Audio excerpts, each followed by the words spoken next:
Erev Tov. D'abord, le cours, cette semaine, on va le dédicacer à la mémoire du fils de ma cousine, qui est décédé, le pauvre, à un très jeune âge, il y a 17 ans de ça. Il avait 17 ans. En accident de mobilette, il a été renversé, que Dieu repose son âme, et que Kadosh Baruch Hu qu'il est ma'ale nishmato began Eden meromim, et qui donne la hama à toute sa famille. On va avoir une pensée très profonde pour les enfants que malheureusement ils ont été ramenés en Eretz Israël, pour la maman. Il n'est pas possible que nos journées puissent revenir normales après une terreur et une horreur pareille. Chacun de nous, on doit réfléchir quoi faire. Alors bien sûr, chacun dit je suis les enfants bibas, mais tout ça va pas leur apporter rien du tout, si ce n'est que de prendre chacun de nous une petite mitzvah, une petite action, une petite mishnah, un petit teilim, allumer un air pour eux, faire quelque chose, et que au moins leur disparition, elle nous aura changé et elle aura apporté quelque chose de positif. Paracha de cette semaine, Paracha Teruma. Avant qu'on commence le cours, j'aimerais rapporter une question. C'est un long cours. Ceux qui veulent, ils me texteront et je pourrais leur faire passer. C'est un cours qui a été donné de 19 minutes. C'est en hébreu, pour ceux qui comprennent l'hébreu. C'est un cours qui a été donné par le Rav Zilberstein. Le Rav Zilberstein, c'est le beau-frère de Rav Chaim Kanievski, gendre de Rav Eliashiv. Et la semaine dernière, ils lui sont venus à un séminaire de filles où ils avaient plusieurs questions, à savoir comment éduquer les jeunes filles à la Torah. Et dans cette question, dans les questionnaires qu'ils lui ont demandé, une des questions qu'ils lui ont demandé, vous savez que les hommes, ils ont une mitzvah d'étudier la Torah, et les femmes, elles n'ont pas de mitzvah d'étudier la Torah. Qu'est-ce que ça veut dire? Un homme, même si il connaîtrait toute la Torah, à l'endroit, à l'envers, il y aurait encore une mitzvah d'étudier. Une femme, elle a l'obligation d'étudier pour connaître quoi faire. Il y a encore beaucoup à apprendre, croyez-moi, même nous, on n'est pas arrivé. Mais un homme, même si ça serait possible qu'il connaît toute la Torah, il aurait encore l'obligation d'étudier, parce que l'obligation d'étudier n'est pas reliée à l'apprentissage pour faire. C'est une mitzvah en soi-même. À l'inverse, une femme, son obligation d'étudier, elle est pour étudier, pour accomplir. Comment faire Shabbat, comment faire Yom Tov, comment faire la mitzvah de Tarat HaMishpacha, comment faire la mitzvah de Chala, comment faire toutes les mitzvot qu'elle doit faire. Alors elle doit apprendre pour accomplir. Mais il n'y a pas une mitzvah en tant que soi d'étudier la Torah. Parmi les questions qu'ils lui ont demandé, on sait que la femme, elle est dans la maison, elle est le pilier de la maison. Et souvent, on demande aux femmes, est-ce qu'une femme devrait-elle apprendre certains sujets de la Torah qui sont pas obligatoirement reliés aux femmes? Entre autres, les lois de l'étude de la Torah. Est-ce qu'une femme, elle a l'obligation d'apprendre les lois de Talmud Torah? Vous savez, il y a une partie dans le Rambam, il y a une partie dans le Shulchan Aruch qui parle de Shabbat, qui parle des fêtes, qui parle de Rosh Hashanah, qui parle du mariage, qui parle malheureusement du divorce, qui parle des lois de la Ketouba, qui a à voir avec les femmes, plusieurs lois, et aussi le Chot Talmud Torah. On a demandé au Rav Zilberstein, est-ce que il y a une obligation à une femme d'apprendre les lois de Talmud Torah? Le Rav Zilberstein, il a dit, les femmes et les mamans, elles sont à la maison, elles ont un mari, elles ont des enfants. Comment puissent-elles comprendre l'importance de la Torah si on leur parle pas de l'importance de la Torah? Et comment on peut apprendre l'importance de la Torah? Alors, à travers l'étude de la Torah, à travers qu'elles vont comprendre et elles vont étudier combien il est important d'étudier la Torah, alors elles vont pousser leur mari, ils vont pousser leurs enfants ou leurs petits-enfants pour pouvoir étudier. Quelqu'un qui ne connaît pas la valeur de quelque chose, alors automatiquement, il ne peut pas pousser quelqu'un à apprendre la Torah. On raconte une histoire avant qu'on commence le cours. On l'avait déjà raconté, mais on va encore la raconter. Et vous allez comprendre à la fin du cours pourquoi je parle de ça. Il y avait un jour un enfant qui était un enfant intelligent. Et son père le poussait souvent à l'étude de la Torah, à étudier. Et le papa lui disait toujours, tu sais mon fils, la Torah, il n'y a rien de plus précieux. Il n'y a rien de plus beau il n'y a aucune valeur au prix de la Torah. La Torah, c'est la plus belle chose qui puisse exister. Alors un jour, cet enfant, qui était jeune, 7-8 ans, il a eu envie d'un bonbon. Alors il rentre à la Macolette, en Israël c'est le dépanneur du coin, et il dit, j'aimerais avoir un bonbon. Alors le patron, il dit, 5 shekels.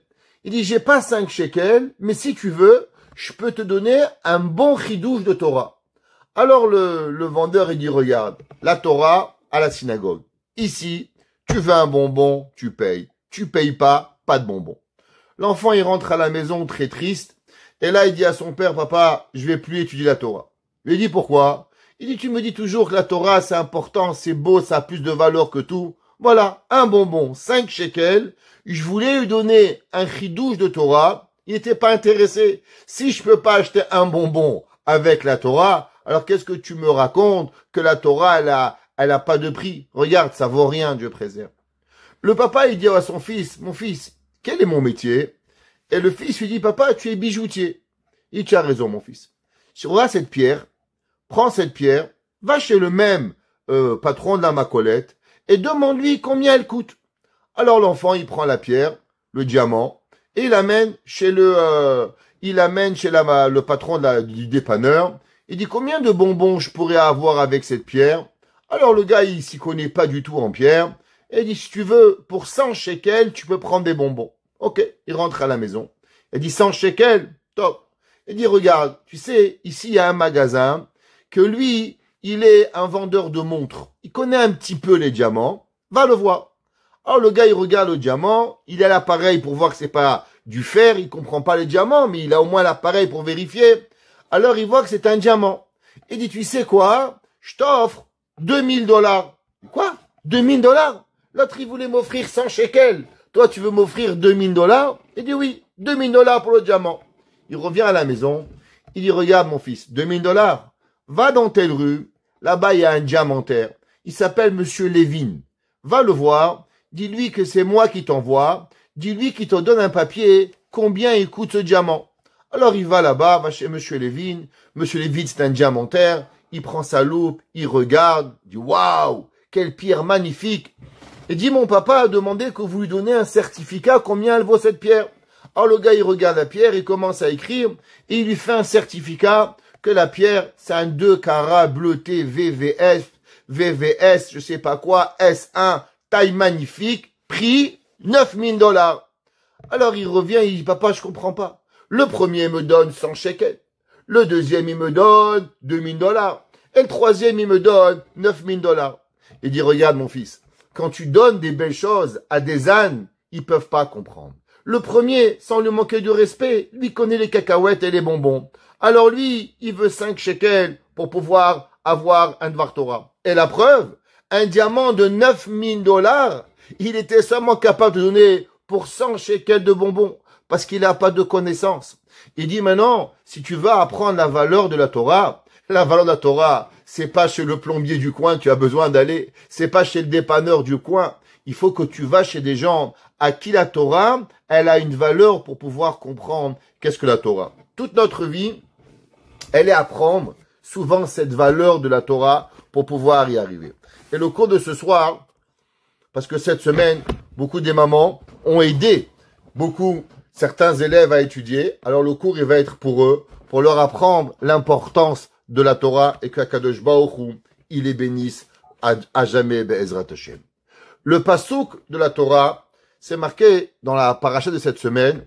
Nous avons parashat Teruma, parashat Tetzavé, parashat Vayakel et parashat Pekoudé. 4 parashiot qui vont parler sur la construction du Mishkan. Le Mishkan était un petit sanctuaire, on appelle ça un tabernacle, un Mishkan, qui a résidé pendant 40 ans dans le désert. Ça veut dire que ce Mishkan, quand on est rentré en Israël, on a construit un autre Mishkan. Donc tout le Mishkan, tous les parachiotes qui parlent du Mishkan, sont seulement pour une période, si on va les mettre exact, ça a duré seulement 39 ans. Pas un moment de plus, pas un moment de moins. On a commencé en l'an 2449, un an après qu'on est sorti d'Égypte, on a inauguré le Mishkan, et le Mishkan, il va être jusqu'à la rentrée du peuple juif en 2488, 39 ans. Vous savez qu'il y a une Gemara, la Gemara dans Masechet Megillah. La Gemara, elle dit qu'il y a eu une histoire, que ça commence d'actualité ce soir, on est bientôt Purim. La Gemara dit Gedola, Hasarat Hatabaat, Mimemchet Nevi'im ben Nevi'ot Shitnabu le Israël. La Gemara, elle dit, vous savez, il y avait, dans le peuple juif, en tout, dit la Gemara, 48 prophètes et prophétesses qui ont essayé de ramener le peuple juif à la Teshuvah. Shaoul HaMelech, David HaMelech, Yeshaya, Yirmia, Habakkuk, Yecheskel, Yoshua, Moshe, tous les prophètes, c'était quoi le but de la prophétie? Jamais un prophète ne leur a donné les chiffres du loto, ou de la boule d'or, ou du 649, ou du Super 7. Aucun prophète n'a jamais prophétisé la loterie. Tout le but du prophète, c'était quoi? C'était de ramener les Juifs à la Torah. La Gemara a dit, vous savez, dans ces 48 prophètes et prophétesses, est-ce que vous savez c'est qui la personne qui a réussi à ramener les Juifs à la Torah plus que les 48 prophètes et prophétesses? La Gemara a dit, c'est ni plus ni moins que Haman. Haman, lui, il a réussi à ramener les Juifs à la Torah. Lui, le jour où Achashverosh, il lui a donné le pouvoir à Haman de tuer les Juifs, en 3 jours, les peuples juifs, il a prié, on a tué Haman, changé l'histoire, les Juifs du monde entier ont fait Teshuvah. Dit la Gemara, le fait que Achashverosh a donné la bague à Haman a eu plus d'effet sur le peuple juif que les 48 prophètes et prophétesses du peuple juif. La Gemara a dit, je comprends pas. Tu me dis qu'il y a eu 48 prophètes et prophétesses dans tout le peuple juif. Pourtant, il y a un verset au début de Sefer Shemuel. C'est marqué, Vayehi Ish, et ce fut un homme, Miramataim Tsofim. Traduction Ramataim, des montagnes, Tsofim, des visions. La Gemara dit, qu'est-ce que ça veut dire, les montagnes des visions? La Gemara dit non. En vérité, le père de Shemuel, il s'appelait Elkana, et à son époque, il y avait 200 prophètes. Et lui faisait partie, un des 200 prophètes de sa génération. La Gemara dit, je comprends pas. Comment tu m'as dit qu'il y avait seulement 48 prophètes et prophétesses dans le peuple juif? Regarde à l'époque de Elkana, seulement, il y avait déjà 200 prophètes. Donc dans l'histoire juive, il y a eu des milliers de prophètes. Alors pourquoi tu m'as dit qu'il y a seulement 48 prophètes et prophétesses? La Gemara a dit, toutes les prophéties de la Torah, tout ce qui est écrit dans les 24 volumes, c'est des prophéties qui s'appliquent à l'époque, au passé, ça veut dire chacun a son présent, et aussi c'est une prophétie pour l'avenir. Ça veut dire que toute la Torah, elle a 2 fonctions.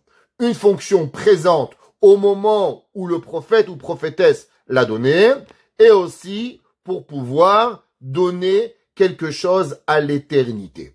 Maintenant, vous savez que, comme on a dit au début du cours, le Mishkan a été une mitzvah qui a été momentanée, seulement pendant le Mishkan, pendant le désert.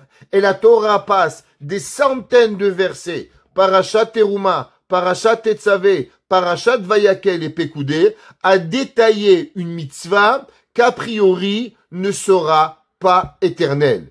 Tous les commentateurs se posent la question, pourquoi la Torah a tellement expliqué cette mitzvah qu'a priori elle n'a pas d'éternité. De plus, généralement nous savons que la Torah, il n'existe pas de la Torah un mot qui n'est pas éternel. Chaque mot de la Torah, il est pour nous apprendre une leçon à l'éternité. Vous voyez le mot Vayomer? Posez-vous la question. Pourquoi c'est marqué Vayomer? Pourquoi c'est marqué Hachem et pas Elohim? Elohim et pas Shakai? Shakai et pas Eye et pas El. Il y a une raison à tout et la Torah nous donne une éternité à la Torah. Alors, a priori, on a une question. C'est quoi cette mitzvah que la Torah détaille avec tellement de détails? Comment ça a coûté? Combien ça a pesé? Comment on devait le faire? Et Moshe Rabbeinu qui va répéter, voilà ce que j'ai fait, voilà comment ça s'est passé, à tellement de choses, a priori, que il n'y a pas besoin de tellement d'explications. Pour pouvoir comprendre cela, on va apprendre un midrash. Le midrash, il dit, le passouk qui dit comme ça, veikru li teruma. La Torah nous dit que Vaidaber el Moshe les morts, et Akadosh Baruch Hu, il a parlé à Moshe en disant, Daber el Bene Israël, prends au Bene Israël, veikru li, et ils vont prendre pour moi teruma, un prélèvement, mais et kol ish de chaque homme, asher yideven ou libo, que son cœur va donner, tikru et terumati, vous prendrez ma teruma. Dans ce verset, il y a plein de questions, et je vais en soulever seulement quelques-unes. D'abord, la Torah dit, veikrouli, et ils vont prendre pour moi. Généralement, quand le rabbin vous demande de faire une donation, il dit, pouvez me prendre pour moi ou donner pour moi? Vous dites, donner. Il dit, allô, madame, vous pouvez cuisiner pour la yeshiva, s'il vous plaît? Vous pouvez donner un repas? Vous dites pas que je peux venir prendre un repas? On n'est pas des animaux. On aurait dû dire, veitnu li teruma. Qu'est-ce que ça veut dire ce mot? Veikrouli. Pourquoi la Torah, elle a employé le mot veikru? De plus, pourquoi la Torah, elle dit li, pour moi? Bien sûr, pour qui on va prendre? Pour Moshe Rabbeinu. C'était pour faire un mishkan. En quoi il sert ce mot li? Rashi pose ces deux questions. Après la pasuk a dit teruma, la Torah dit un prélèvement, mais et kol ish de tout homme, asher yideven ou libo, et la Torah elle répète encore tikru et terumati, vous prendrez le prélèvement. On répète encore le mot tikru, et on répète encore le mot teruma. Rashi pose pratiquement toutes ces questions. Rashi donne plusieurs explications, qu'il y avait 3 terumot qui devaient être donnés, et la Torah, elle dit pourquoi li, au nom d'Akadosh Baruch Hu, qui avait une mitzvah particulière. Mais on va rentrer plus profondément dans cette explication. Le Midrash, dans Shemot Rabbah, il dit la chose suivante et que je vais vous lire. Il dit veikru li teruma, et vous allez prendre. Alors, le mot kar, en hébreu, il a plusieurs significations. Généralement, le mot kar veut dire prendre, mais aussi il vient du mot mekar. Qu'est-ce que ça veut dire mekar? Un achat. Par exemple, quand 2 personnes en hébreu de la Torah, ils vont faire une achat à une vente, comment on appelle ça? Mekar ou memkar. Prendre et vendre. Pareil, quand un homme, il marie une femme, qu'est-ce que la Torah, elle nous dit au moment qu'on va se marier? La Torah, elle parle et elle dit, ouais, ish, un homme, qui va prendre une femme. Ish, ki isha, un homme, qui ishisha, quand il prendra un homme, une femme. Qu'est-ce que ça veut dire qu'un homme, il prend une femme? Quoi, il prend une femme, il va de force, il la prend. La Gemara dit une femme, c'est pas un objet. Qu'est-ce que ça veut dire qu'un homme, il va prendre une femme? La Gemara dit, ça fait référence, en vérité, à la façon comment on marie une femme d'après la Torah. Comment les interdits de la Torah, du mariage, ils vont venir chez un homme et une femme. C'est pas suffisant de dire à une femme, est-ce que tu veux être mon épouse chérie pour qu'elle soit ta femme? Eh ben, il faut une des 3 façons. Ou bien, on donne de l'argent. Le mari donne une bague aujourd'hui. C'est Alpi Kabal qu'on donne une bague. Mais d'après la Torah, il n'y a pas d'obligation de donner une bague. Je sais, désolé madame Dayan, vous allez perdre du travail. Mais aujourd'hui, on a la coutume seulement d'avoir une bague. On pourrait donner un billet de $10, ça marcherait. Ou un billet de $1000 ou un chèque d'1 million. C'est pas important. 2, un contrat. 3, avoir un rapport, ce qui donnerait intimement avec une femme, donnerait le mariage. Et tout ça, on l'apprend de quoi? Du pasouk, c'est marqué ki yikar. La Gemara dit qu'est-ce que ça veut dire yikar? La Gemara dit on apprend à propos de Abraham et monsieur Benechet, quand ils sont, Abraham il a acheté les terrains, c'est marqué vaïkar Abraham, Abraham il a pris. Donc il a appris comment les terrains. La Torah nous dit qu'il lui a vendu avec de l'argent. Donc le mot kicha veut dire une transaction monétaire. De là, la Gemara elle apprend dans Masechet Kiddushin qu'un mariage se fait avec une transaction monétaire. Même si le mari il a la plus bonne intention du monde et dit à sa femme, chérie, je t'aime, marie-moi. Madame, oui, chérie, je t'aime, je veux te marier. Tant qu'il n'y a pas eu une de ces 3 choses, kesef, shtar, bia, argent, contrat, rapport intime, on n'est pas marié. Donc le mot kicha, il veut dire prendre, mais le mot kicha veut dire aussi transaction. Alors le Midrash, il s'arrête sur ce mot, et il dit pourquoi Kadosh Baruch Hu a dit le mot veikru li teruma, on aurait dû dire veitnu li teruma, qui serait plus grammaticalement plus exact de donner à Hachem plutôt que de prendre. Alors, veikru, c'est la mitzvah de prendre à soi, de prélever, et après veitnu. Mais là, la Torah, elle n'a pas parlé de netina, donner, mais elle a parlé de kicha. Alors le Midrash, il s'arrête et il dit, qu'est-ce que ça veut dire ce principe de veikru literuma? Et pour comprendre ça là, le Midrash, il ramène un verset dans Mishlé. Le Midrash, le verset dans Mishlé, il dit, qu'il est kartov natati lachem torati al ta'azovu. Traduction, qu'il est kartov, car un bon achat, natati lachem, je vous ai donné, torati, ma Torah, al ta'azovu. Traduction du verset un peu commentée, ça veut dire que la Torah, elle dit, tu sais la Torah, c'est un bon business. Et n'abandonne pas ce business.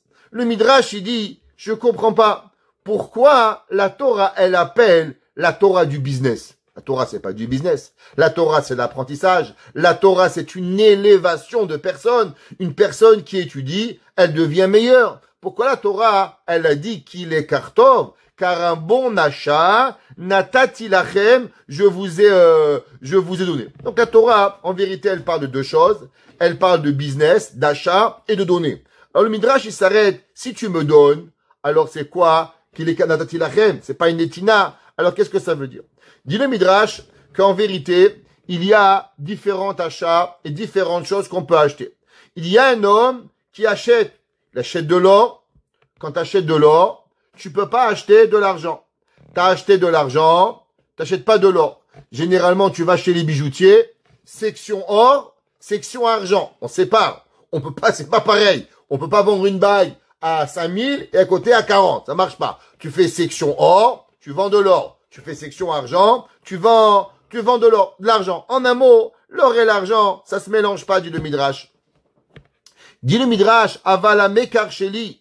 Mais ce que moi, je vous ai donné, ouais, il y a dedans de l'argent. Il y a de l'or, il y a dedans de l'or, il y a de l'argent. Pourquoi? D'où vous savez que dans la Torah, il y a de l'or et de l'argent. La Gemara, le Midrash, il dit, prenez le verset dans Tehilim. Tehilim 12, verset 7.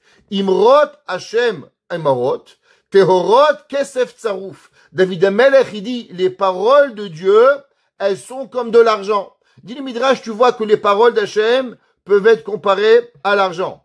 Et elles sont aussi comparées à l'or. Dit le Midrash, d'où on sait, comme c'est marqué, Anechemadim, Mizahav ou Mipazrav. David Amelech dans Tehilim 19, verset 11, il dit, les paroles de Dieu, Anechemadim, elles sont bonnes, Mizahav, de l'or, ou Mipazrav, et de tous les plaisirs du monde que l'homme il peut avoir. Ça veut dire que quoi? Que la Torah, elle peut être considérée comme l'argent, et elle peut être considérée comme l'or. Et le Midrash, il continue. Il dit à un homme, il achète des champs. Alors, tu achètes des champs, tu peux pas avoir de vignes, tu peux pas avoir tout. Tu as des vignes, tu n'as pas de champs.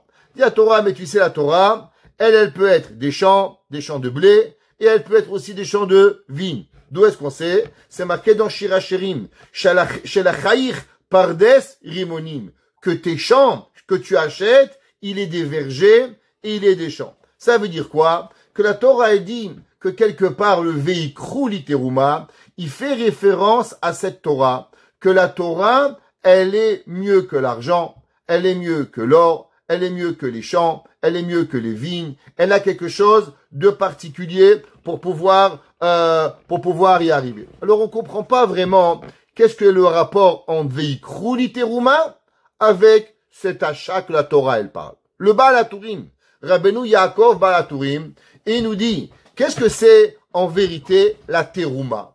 Pourquoi la Torah elle a appelé ça teruma? Teruma c'est un prélèvement. La Torah dit, venatata maaser, parce qu'a priori, c'est une dîme qu'on devait donner. Alors, aser te aser, la Torah, elle sait parler, elle dit qu'on va donner un dixième. De plus, Rachid dit, combien était cette terouma qu'on devait donner? 2 terouma devaient être un demi-shekel. Alors, pourquoi la Torah, elle a appelé terouma? La Torah, elle aurait dû dire, venatatali, mais et libecha, ce que tu veux. Pourquoi tu l'as appelé terouma? Le Baal HaTurim, il dit, vous savez pourquoi c'est la terouma? Terouma, ce sont les lettres même Torah.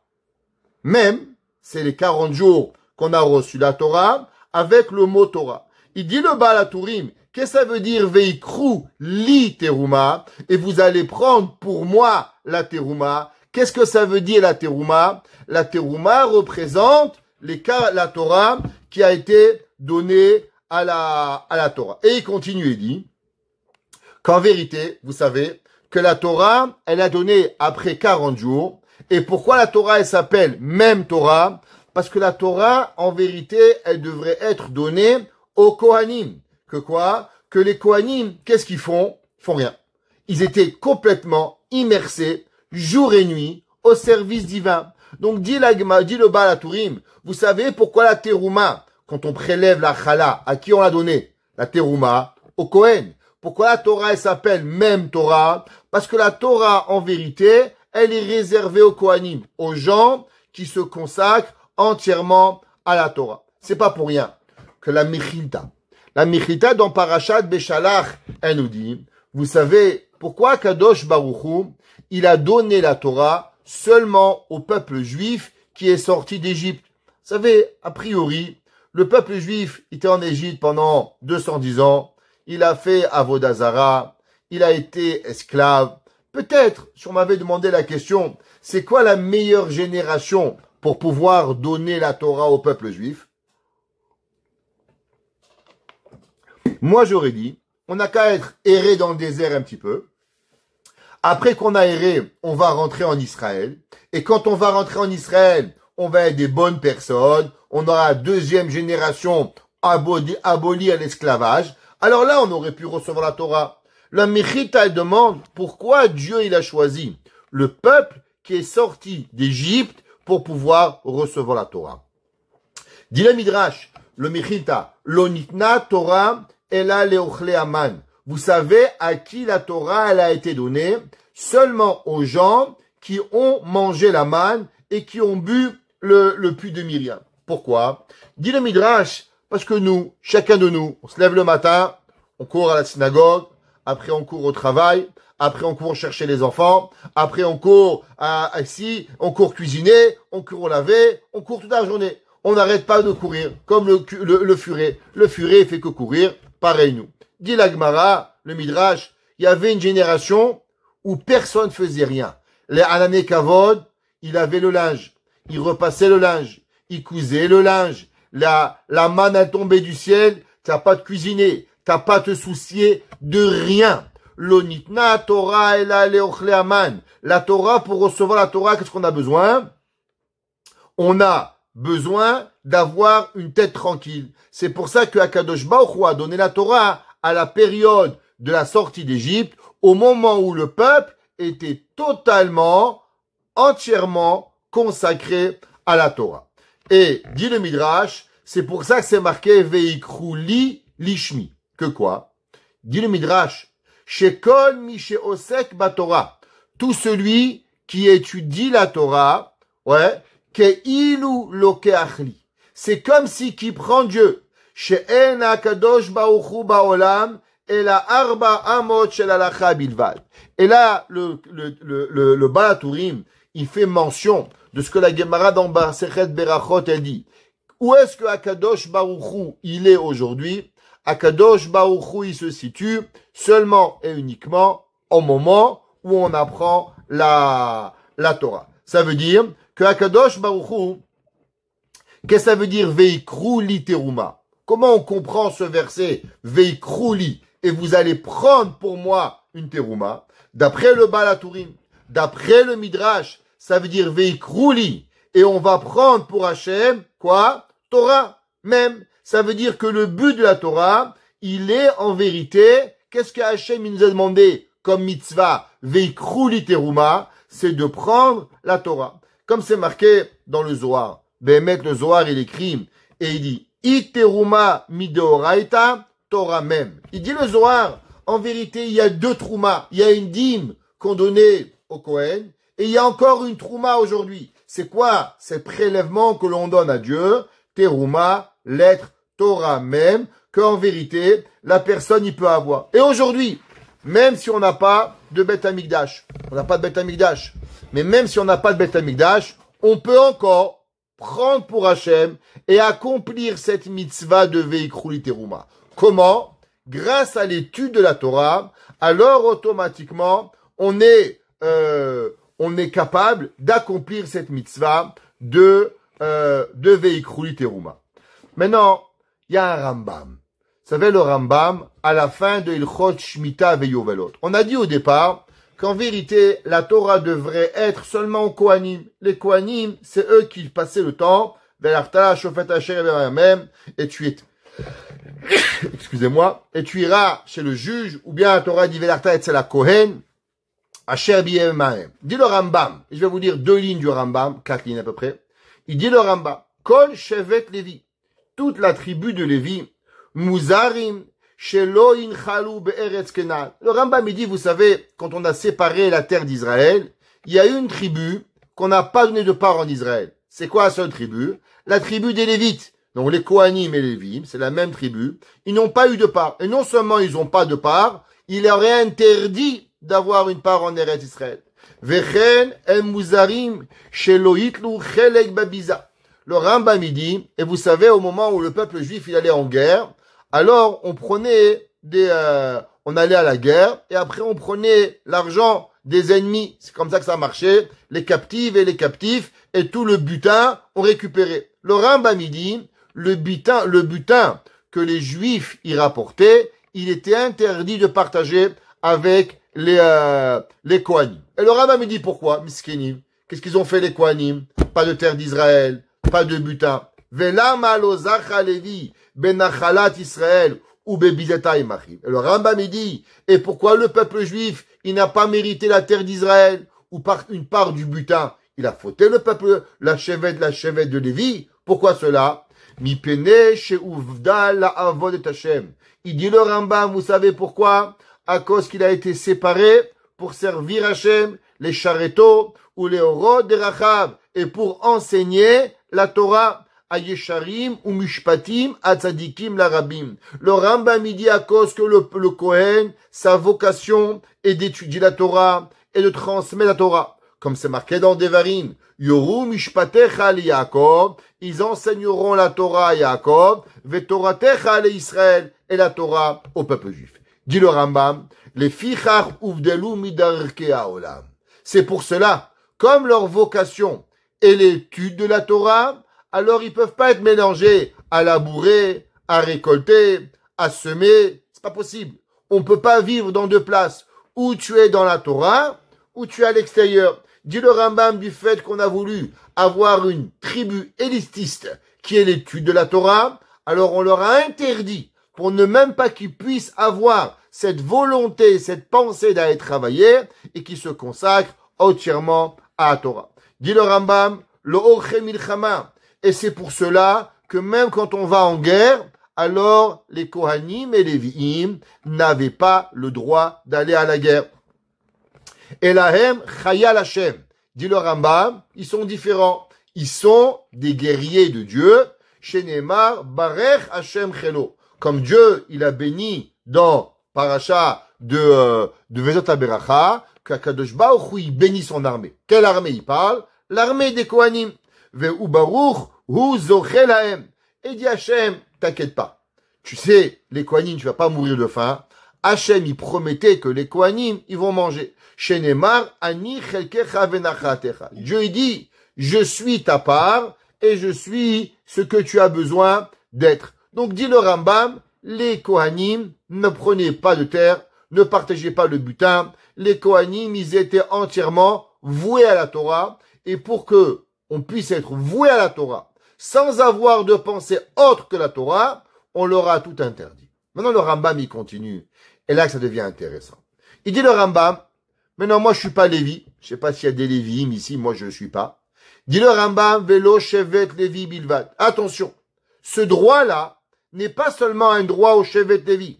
Elle a kol ish ve isha. Chaque homme, écoutez, chaque homme et chaque personne, mikol ba'e haolam, de n'importe qui vient, qu'il soit un juif, soit un converti, qu'il soit Reuven, Shimon, Yehuda, Issachar, c'est pas important.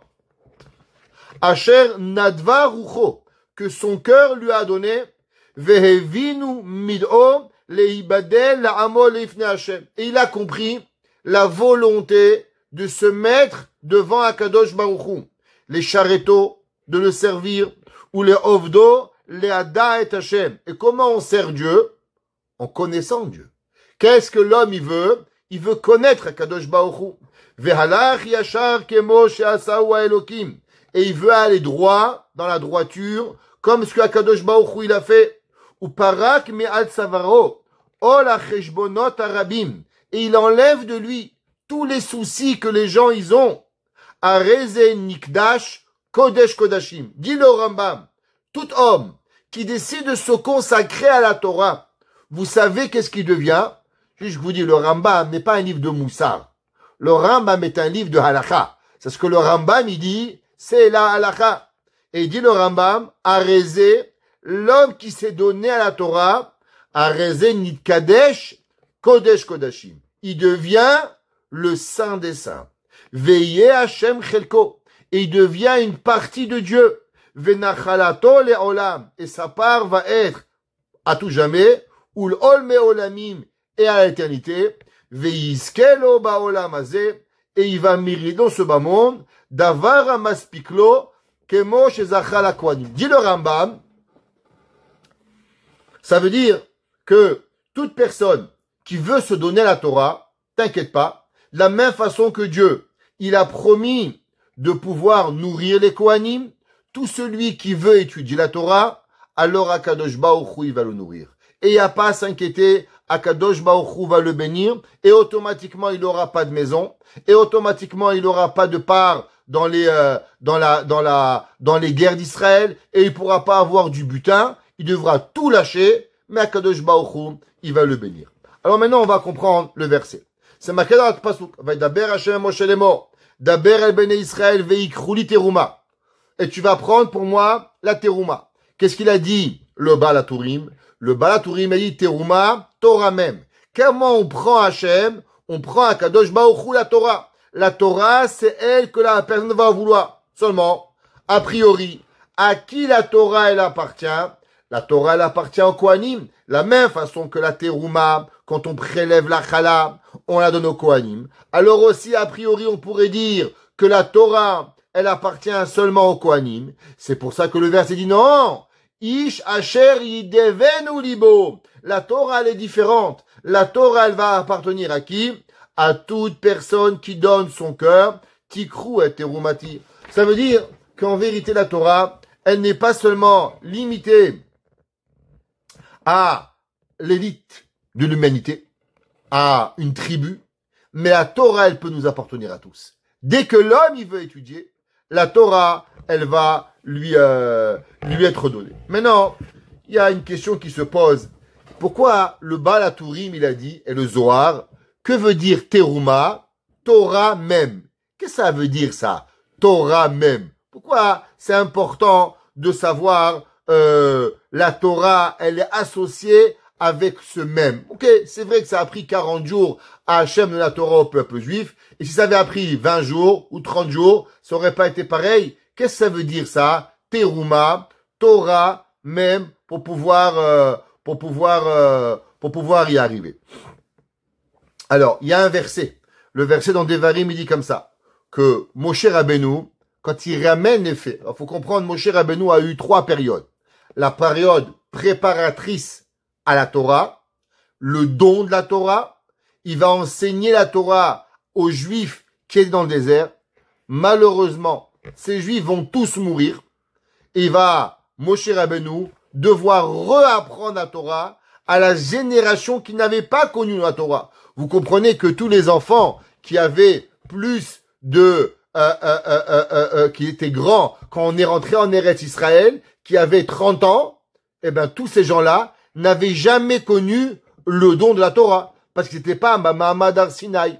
Alors Moshe Rabbeinu, il leur raconte l'histoire, il va leur répéter toute la Torah et toute l'histoire du peuple juif, de l'Égypte, Abraham, Yitzhak, Yaakov, Yosef, la sortie d'Égypte, tous les miracles, le don de la Torah. Et au moment où Moshe Rabbeinu, il relève les faits du don de la Torah, Moshe Rabbeinu, on sait, il est l'homme le plus humble qui existe.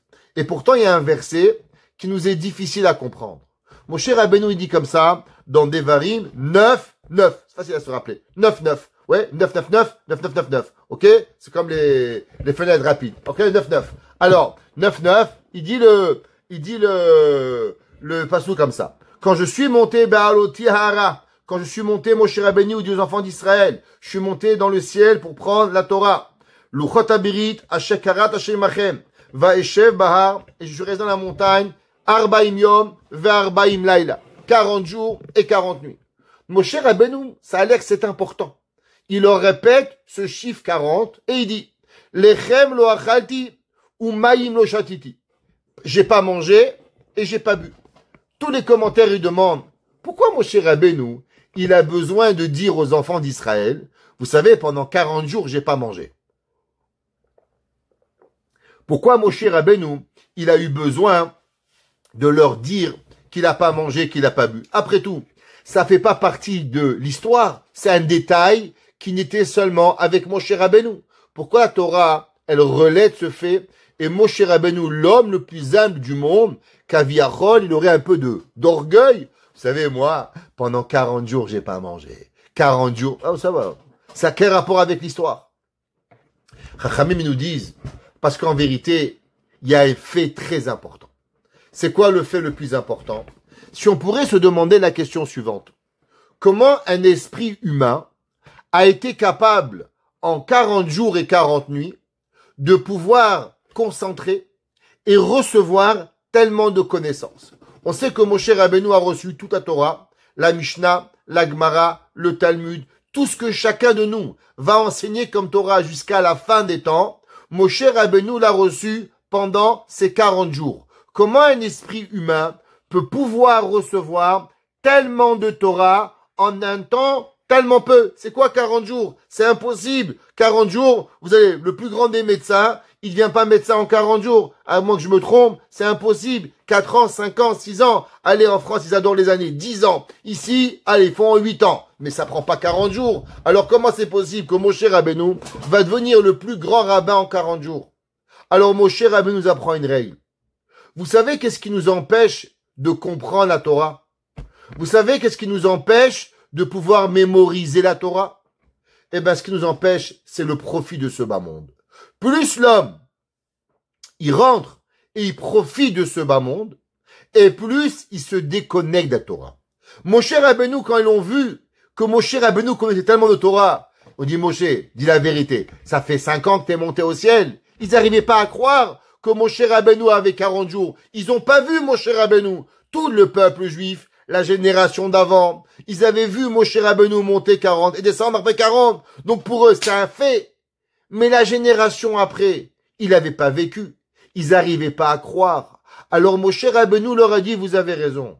Vous savez comment on est capable de pouvoir être dans une Torah et de pouvoir comprendre tellement de choses en si peu de temps? Parce que Akadosh Baruch Hu m'a fait un miracle. Lechem lo achalti. Du pain, j'ai pas mangé. De l'eau, j'ai pas bu. Je me suis séparé de ma matière. Et c'est pas pour rien que la Torah a dit, c'est quoi terouma? Torah même. Qu'est-ce que ça veut dire Torah même? Que si l'homme, il veut comprendre qu'est-ce que ça veut dire la Torah, alors il y a une condition. Il faut se rappeler la façon comment Moshe Rabbeinu a reçu la Torah. Sans manger, sans boire. En se séparant de la matérialité. C'est pas pour rien que la Mishnah dans Pirkei Avot, ouais, qu'on a chapitre 6, Mishnah Dalet Perek Vav, Mishnah Dalet. Dit la Mishnah, Kachi darka shel Torah, voici la façon de la Torah. Pat bemelach tochal, ou bayim ametzamet tishte. La Torah est dit qu'en vérité l'homme, il devrait se suffire du minimum, du pain sec et de l'eau pour apprendre la Torah. Ve'alaretz tishan, et même dormir sur un lit par terre. Ve'chayetzar tichye, et l'homme il devrait vivre une vie a priori de souffrance. Ou betorah ta'amel, mais pourtant tu vas étudier la Torah. Imata osekar dit la Gemara, la Mishnah. Si l'homme il ferait ça, ashrecha vetovlach, ashrecha ba'olam hazeh, vetovlach ba'olam haba. Qu'est-ce que ça veut dire? Ça veut dire qu'en vérité, l'homme, il faut savoir, manger on a le droit, boire on a le droit, vivre on a le droit. Mais en vérité, l'homme il doit faire des choix. Est-ce qu'il fait un choix par rapport à la Torah, ou il fait un choix par rapport à ses besoins de vie. Je me rappelle toujours cette histoire qu'elle m'a profondément troublé. On était Erev Sukkot il y a quelques années, peut-être une demi-heure avant Sukkot. Un gars que je connais, il vient chez moi, il me dit, Rav Krimizi, vous avez pas un loulav à vendre? Je lui dis, je suis désolé, moi je ne vends pas des loulavim, je suis pas vendeur de loulav. Je lui dis, mais monsieur, on a une demi-heure de Sukkot, c'est maintenant que vous posez la question pour avoir un loulav. Il me dit, Rabbi, vous savez, il y a beaucoup de mitzvot à Sukkot. Je dis, oui, c'est quoi? Il me dit, d'abord, vous savez, Rabbi, il fallait que j'achète des fleurs à ma femme. Il m'a dit, vous savez, je devais acheter de la viande, faire un bon repas. Il m'a dit, vous savez, en simcha el bebassar veyayin. Il n'y a pas de joie sans avoir du vin. Donc je suis passé à la SAQ. Il m'a dit, vous savez, Rabbi, il faut aussi gâter les enfants. Donc je suis parti acheter les gâteaux. Et je suis parti acheter les bonbons. Il m'a fait la liste de tout ce qu'il avait acheté. Il me dit, maintenant, Rabbi, il me reste $50. Vous avez un étrog à $50? Alors quand on le présente comme ça, mais on dit peut-être qu'il a raison. Mais la réponse, c'est qu'il a tort. Parce que la mitzvah de manger, la mitzvah de boire, la mitzvah de Sukkot, elle est après que tu as pensé à Dieu. D'abord, t'achètes ton loulav avec l'argent que tu as, et avec le reste de l'argent que tu as, t'achètes du vin ou du raisin, de la viande ou du poulet, de la viande ou de l'agneau, ou du veau, des patates ou des carottes. Ça dépend où sont tes priorités. L'homme, il peut pas dire d'abord, je fais tout ce que j'ai pour moi, et après le reste, ça va donner à Kadosh Baruch Hu. Dit la Mishnah, c'est pas ça. Pour l'étude de la Torah, l'homme, il a besoin d'avoir un sacrifice. Est-ce que tu es prêt à vivre avec un peu de pain et un peu d'eau? Si l'homme, on te demande une chose, quitter la Torah, va te demander, pour rester à Torah, de vivre en difficulté. Est-ce que tu es prêt à le faire ou tu es pas prêt à le faire? La Torah, elle veut savoir qu'est-ce qu'on a besoin. C'est pour ça que la Gemara la Gemara dans Masechet Berachot, page 63, 2, à la fin du traité de Berachot, la Gemara a dit, vous savez, il y a beaucoup de gens qui étudient. Beaucoup de gens. Pourtant, l'étude de la Torah, elle reste chez très peu de personnes. Très peu de personnes, vous appelez, ils savent. Ils restent à la Torah. Il y en a, ils étudient, c'est un peu des essuie-glaces. Un coup, Yom Asa, Yom Basa. Un peu comme ça, un peu comme ça. La Gemara a dit, qu'est-ce qui se passe? Comment on détermine c'est qui la Torah? C'est quoi la Torah qu'elle est? Pas longtemps, il y a un, comment on appelle ça, un conférencier. Il étudiait moitié journée et il donnait des conférences à la moitié de la journée. Alors, il m'a appelé, il m'a dit, Rav, j'aimerais faire des conférences toute la journée, me consacrer aux conférences et plus étudier. Qu'est-ce que vous pensez? Je dis, vous savez pourquoi vous arrivez à faire des conférences? C'est parce que vous étudiez. Mais le jour où vous étudiez plus, ça va plus intéresser personne, vos conférences. Vos conférences, elles vont tellement être nulles que vous allez vous en sortir sans Torah et sans conférence. La Torah, on a besoin, c'est pas un métier de conférencier, c'est un métier idiot. L'homme, il doit étudier, et ce qu'il étudie, il partage avec ses amis. Nous, on étudie, on est tellement excités qu'on partage avec vous la Torah, parce qu'on a envie d'étudier la Torah. Ça, c'est une passion qu'on doit avoir à vouloir étudier la Torah pour pouvoir donner. On peut pas devenir conférencier, c'est pas intéressant à devenir. La Torah, elle dit, comment on devient et on maintient la Torah? Qu'est-ce qu'on fait? Alors je lui ai dit, vous savez, monsieur, je crois qu'en vérité, c'est pas vous qui voulez pas étudier, c'est la Torah qui veut plus de vous. Parce que quand vous prenez la Torah pour pouvoir faire 1 million de choses, mais à la fin vous rentrez pas, c'est la Torah qui veut pas de vous. Et la Gemara a dit, comment on sait que la personne, la Torah, elle va rester chez lui? Dit la Gemara, minayin she'en divrei Torah mekaymin, ela bemi shememit atzmo alea. La Gemara a dit, tu sais la Torah chez qui elle réside? Seulement chez la personne qui est prêt à se tuer pour elle. D'où est-ce qu'on s'est marqué? La Torah, zot ha Torah, Adam qui yamut ba'oel.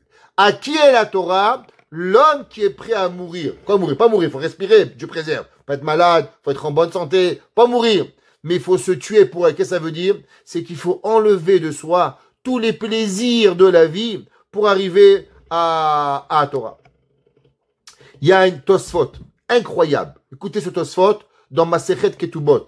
Tosfot, il est page 104 dans Masechet Ketubot. Là-bas, la Gemara a dit que Rabbi Yehuda Hanassi, avant de mourir, vous savez, Rabbi Yehuda Hanassi était très, très riche. À son époque, il y avait deux hommes qui étaient les plus riches du monde. Aujourd'hui, si je vous demande, c'est qui les deux hommes plus riches? Elon Musk et Jeff Bezos. Tout le monde y connaît. Un, il a 300 milliards et l'autre, il a 295 milliards. OK? Plus riches que l'Amérique, ils sont. Top. À l'époque, il y avait deux hommes qui étaient riches. Le premier, il s'appelait l'empereur Antoninus. L'empereur Antoninus, il a reçu une bracha particulière. Il était multimilliardaire. Et un deuxième homme qui était très riche, Rabbi Yehuda Hanassi. Rabbi Yehuda Hanassi, la Gemara a dit qu'il ne lui a jamais rien manqué. Toute sa vie, à sa table, été comme hiver, les mêmes mets qu'il y avait en hiver, il y avait en été, et ce qu'il y avait en été, il y avait en hiver. Il lui manquait pas de la pastèque, il lui manquait pas des melons, il lui manquait pas des pommes, il lui manquait pas des poires. La Gemara dit qu'il manquait rien. Pourtant, à la fin de sa vie, Rabbi Yehuda Hanassi, il a levé les doigts vers Dieu, et il a dit, tu sais quoi, Dieu? J'ai jamais rien profité de ce monde. Et là, le Tosfot, il dit, mais attends, t'exagères un petit peu.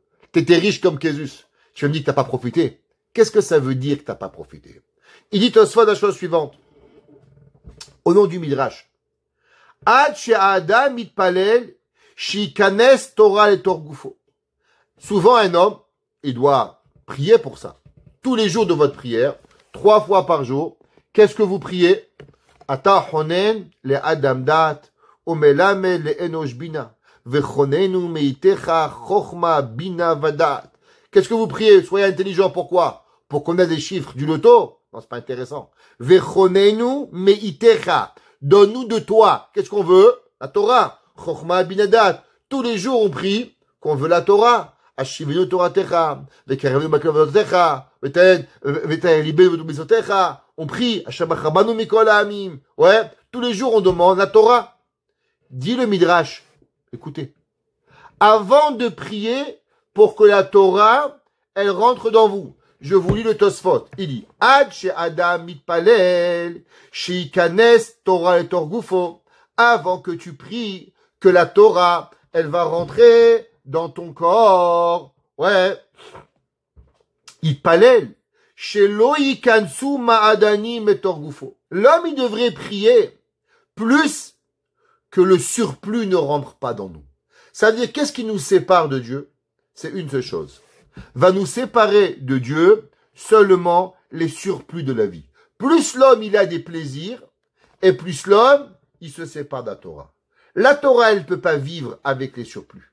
L'homme, il doit vivre pour pouvoir y arriver. Le temps, il passe, et je dois vous raconter 2 midrashim extraordinaires. Un que vous connaissez, mais on va les associer ensemble.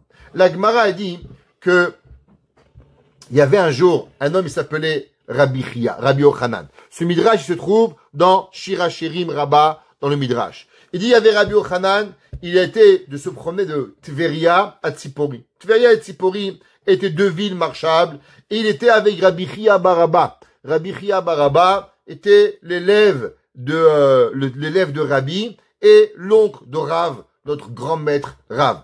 Alors ils étaient en train de se marcher. Ils sont arrivés devant un champ. Alors il lui a dit, Rabbi Yochanan, tu sais ce champ-là, il était à moi. Il dit, ah oui, alors pourquoi tu l'as vendu?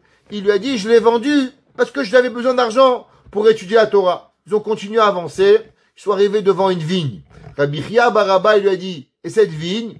Il dit, cette vigne, elle m'appartenait aussi. Il dit, alors pourquoi tu l'as vendu? Il dit, j'ai vendu pour pouvoir étudier la Torah. Ils sont passés devant un olivier, un champ d'olivier, et il lui a dit, tu vois ce champ d'olivier, il m'appartenait aussi. Et je l'ai vendu pour pouvoir étudier la Torah. Rabbi Chia bar Abba, il a commencé à pleurer. Et il pleurait. Il lui a dit, pourquoi tu pleures? Il lui a dit, Rabbi, aujourd'hui tu es jeune. Aujourd'hui, Rabbi, tu peux aller travailler. Mais quand tu vas devenir vieux, tu pourras plus travailler. Et là, qu'est-ce qui va arriver avec toi? Tu vas crever de faim. Alors tu vas pour rien arriver.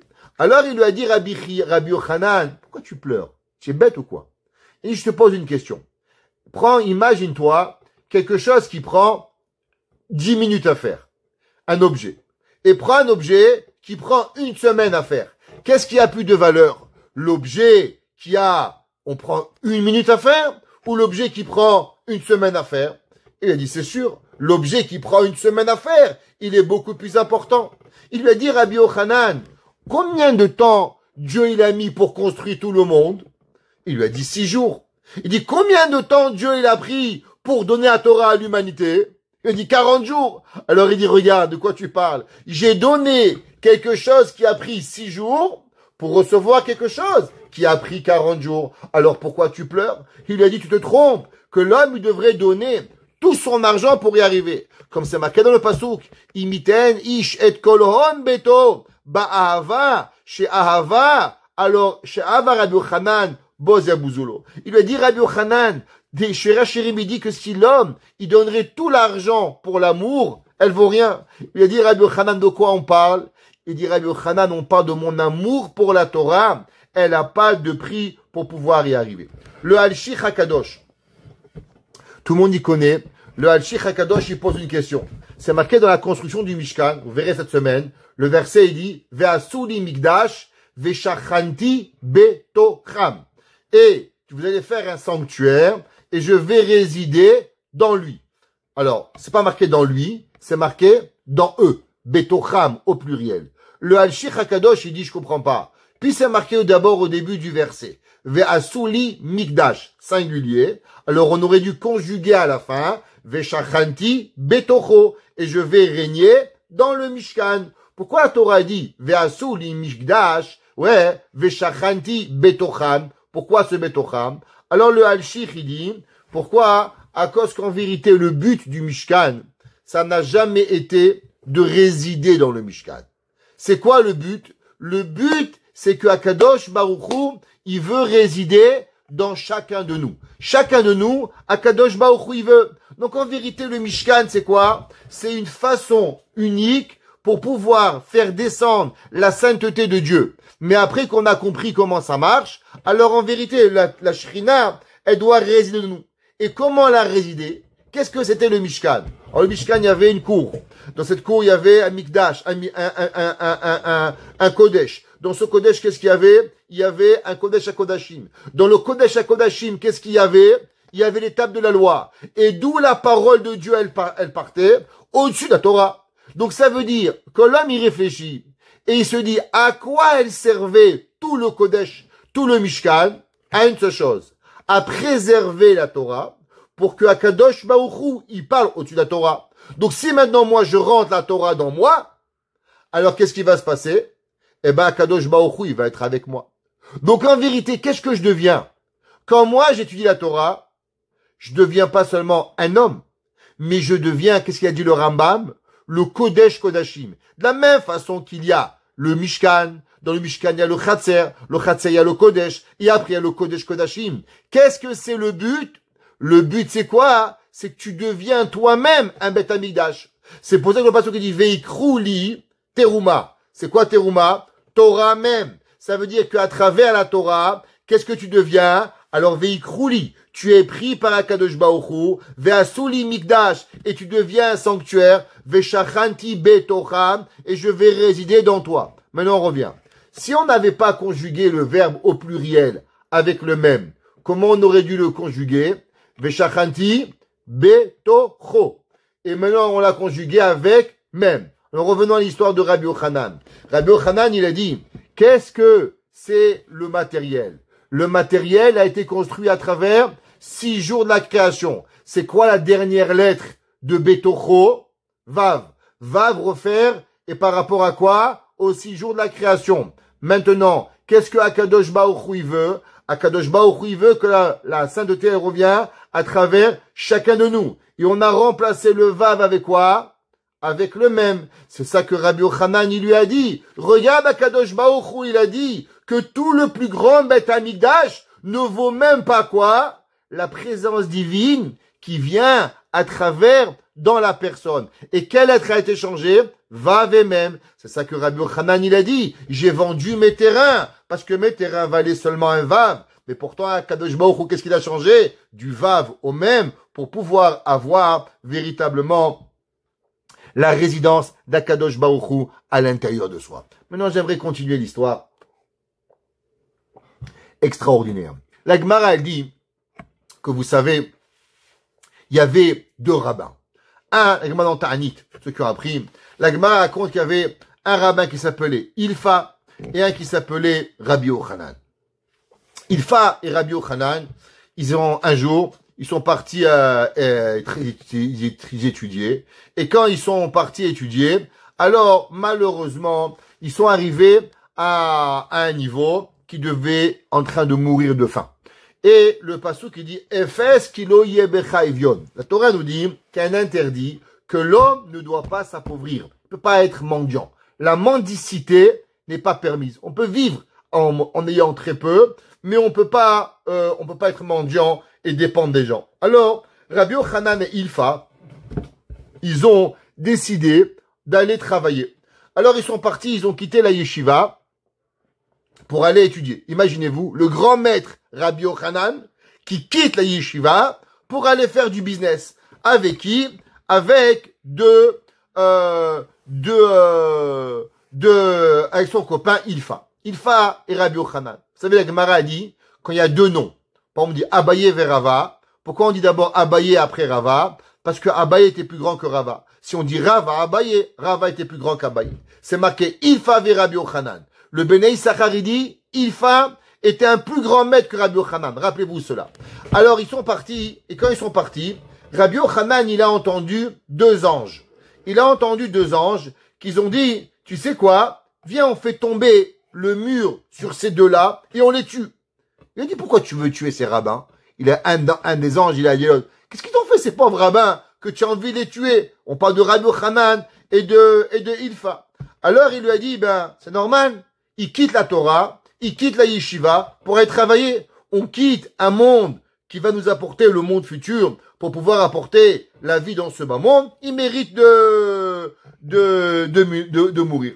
Alors, il lui a dit, un des anges, non, ne le tue pas. Il a dit pourquoi? Il lui a dit parce qu'il y a un des deux qui va transformer le monde. Il y en a un des deux qui va arriver à quelque chose de tellement grand qu'il faut pas le tuer. Alors Rabbi Yochanan, il a demandé à son copain Ilfa, dis-moi Ilfa, t'as entendu quelque chose? Il dit, moi j'ai rien entendu. Alors Rabbi Yochanan dit, tu sais quoi? Moi je repars à la yeshiva. Il a compris qu'en vérité, de qui ça parlait les deux anges qui lui ont dit que un des deux va devenir un grand maître, c'était lui. Alors, il va quitter, il va repartir à la yeshiva. La Gemara, elle raconte que Rabbi Yochanan, il est reparti.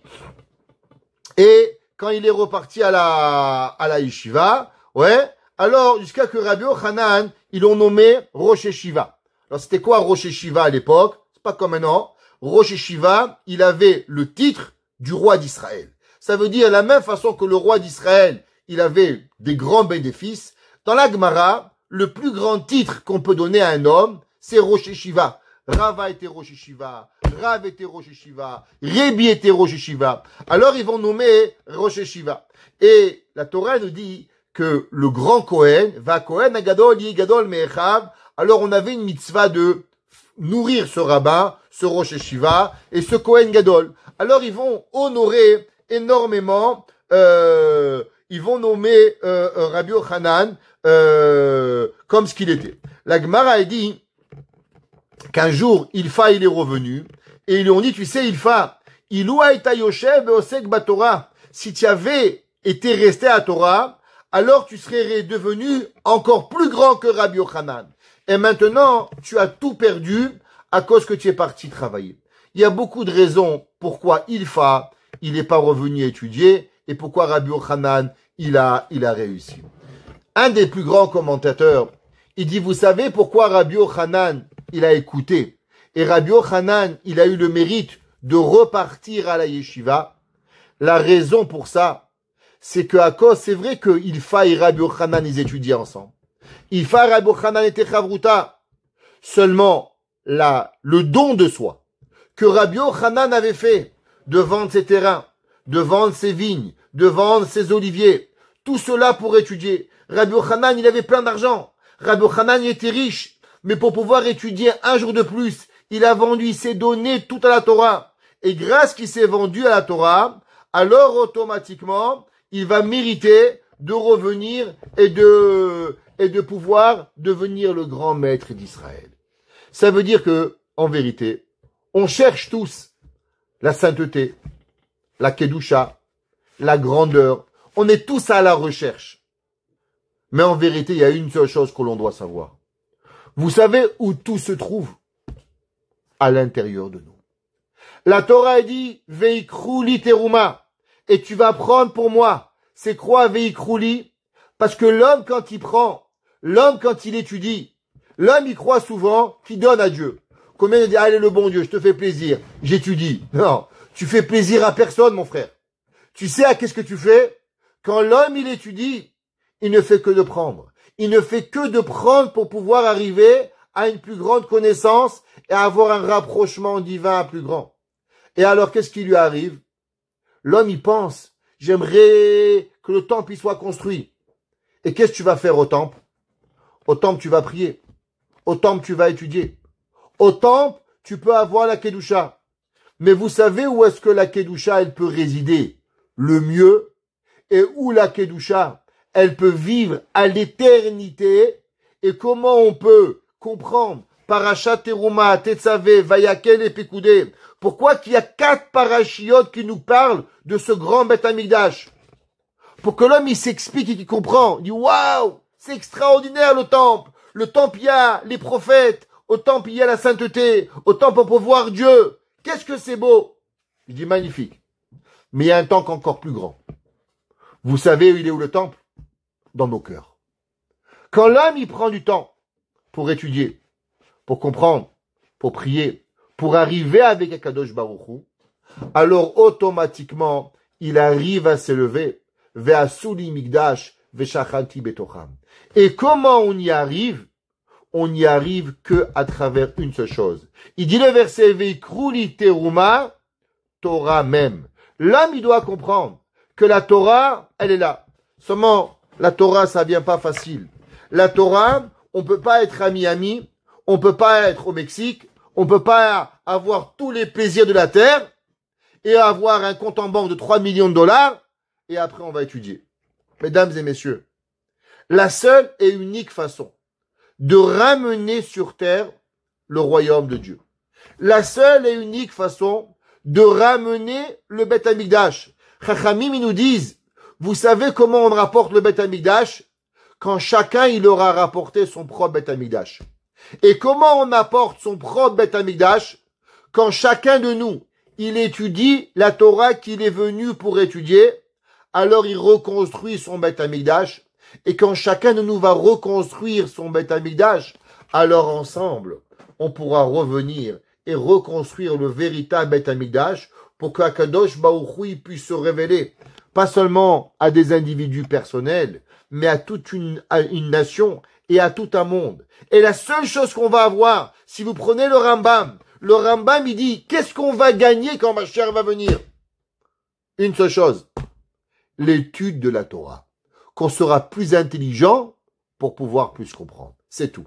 Et Rabbi Nachman de Breslev, il dit qu'il y a des gens qui peuvent vivre aujourd'hui le temps messianique. Comment on peut vivre aujourd'hui le temps messianique si on se met à l'étude de la Torah? Les femmes, poussez vos maris à étudier. Les papas et les mamans, c'est vrai, médecins, et j'ai rien contre les médecins, j'adore mon ami, le docteur Torjman, mais le but de la vie, on n'est pas venu pour être médecin. On est venu pour apprendre la Torah. On est venu pour apprendre encore une Gemara, encore une page, encore une Torah, encore. Travailler, c'est bien. Mais est-ce que ce travail, il nous retire pas de toute la volonté d'étudier la Torah? On peut aller faire du ski, on peut aller faire du patin. Mais pourquoi, quand on doit venir étudier, il y a toujours une excuse? Mais pourtant, quand il y a des choses à faire de ce bas monde, malheureusement, on n'est pas là. La Torah a dit, on commence le mois de Hadar. Mishenichnas Hadar, Marbim Besimcha. Comment? C'est quoi la joie? Parce qu'on a rajouté un Sefer Torah. On va lire la Parashat de Teruma. On va lire Kitissa. Qu'est-ce qu'on va faire? 15 psukim de plus. On étudie plus. Alors automatiquement, on se réjouit plus. Et grâce et uniquement à la Torah, qu'on amène nos maris, qu'on amène nos enfants, qu'on étudie nous-mêmes, on puisse faire revenir sur terre la présence divine, et ensemble, on espère pouvoir voir Mashiach Tzidkenu, Bimera, Biyamenu, et on prend encore une seconde pour remercier notre cher ami Dr Torjman, qu'aujourd'hui il est avec nous, mais il est en opération, mais il n'oublie jamais de nous faire la petite pancarte à la fin, qu'on a toujours une pancarte du co. Alors vraiment, on le remercie, qui pense, même moi j'oublie les pancartes, mais lui il les oublie pas, alors on le remercie énormément, et n'oubliez pas que le Zoom, c'est grâce à lui, c'est lui qui le paye chaque année, alors un grand merci, qu'on peut avoir le Zoom en continu, que Kadosh Baruch Hu il le bénisse, lui et sa famille, et qui nous bénisse tous ensemble, à chacun, tous les mamans qui participent à la yeshiva, et qu'ensemble on puisse voir Mashiach Tzidkenu Bimera Biyamenu. Amen. Amen. Amen.